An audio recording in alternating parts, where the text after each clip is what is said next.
क्या आपने कभी सोचा है कि मुकेश अंबानी या एलन मस्क को कैसे पता चलता है कि उनकी कंपनी ने आज कितना कमाया?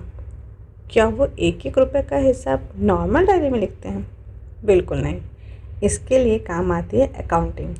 अगर आप कॉमर्स के स्टूडेंट हैं तो ये आपकी लाइफ का सबसे इम्पॉर्टेंट वर्ड है। चलिए आज इसको बिल्कुल आसान भाषा में समझते हैं। तो एक मज़ेदार एग्जाम्पल लेते हैं।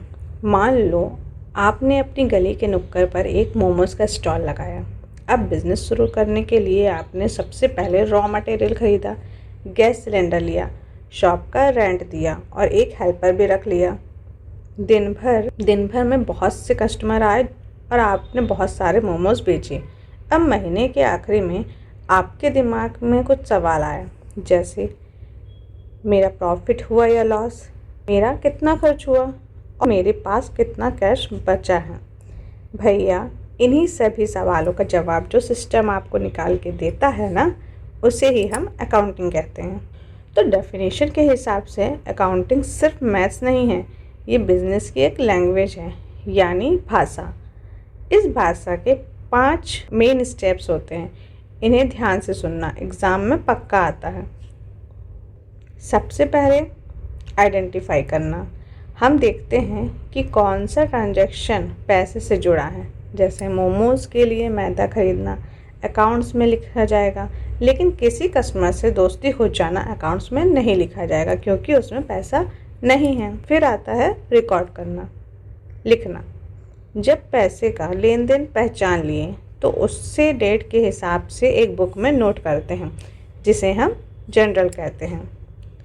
उसके बाद क्लासिफाई करना, ग्रुप बनाना। अब रोज़ के हज़ारों ट्रांजैक्शन में से सेम तरह के कामों को एक जगह छांटते हैं। जैसे रेंट का सारा पैसा एक जगह एक अलग फोल्डर में लिखते हैं, जिसे हम लेज़र कहते हैं। आता है समराइज करना, रिपोर्ट बनाना। साल के एंड में हम एक फाइनल रिपोर्ट बनाते हैं, जैसे आपका रिपोर्ट कार्ड होता है। इसे कहते हैं हम प्रॉफिट एंड लॉस और बैलेंस शीट। नेक्स्ट कम्युनिकेट करना, और आखिरी में ये रिपोर्ट उन लोगों को दिखाई जाती है जिन्हें इनकी ज़रूरत है, जैसे बिज़नेस के ऑनर को या फिर बैंक को लोन लेने के लिए। और जाते जाते एक ऐसी चीज़ बताती हूँ जो पूरी अकाउंटिंग का सबसे बड़ा नियम है।